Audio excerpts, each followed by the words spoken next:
Bikin gaduh, Dawang Delvi sipir lapas di Lampung minta maaf.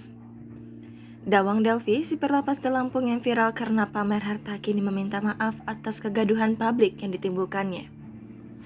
Permintaan maaf disampaikan Dawang Delvi saat memberikan klarifikasi kepada Kanwil Kemenkumham Lampung soal gaya hidup mewahnya yang viral di media sosial. Hal ini diungkapkan kepada Kanwil Kemenkumham Lampung, Sorta Delima Lumban Tobing.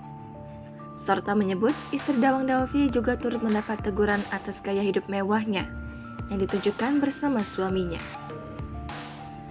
Meski sudah meminta maaf, Delima mengungkapkan Dawang Delvi tetap mendapatkan sanksi berupa dipindah tugaskan.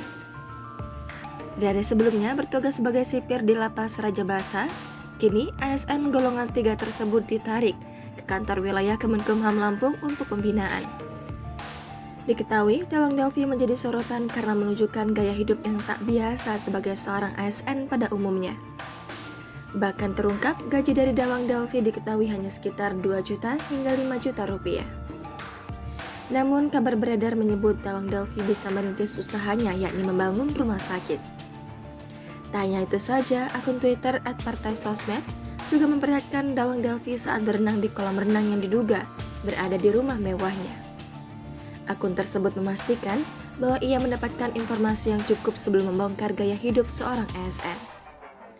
Hal ini terlihat dari beredar sebuah video bangunan rumah sakit yang belum seutuhnya selesai pembangunan, yang diduga milik Polsuspar atau sipir lapas Raja Basa di Lampung.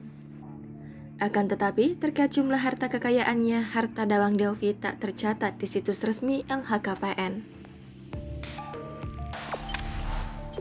Jangan lupa subscribe, share, komen, dan like ya.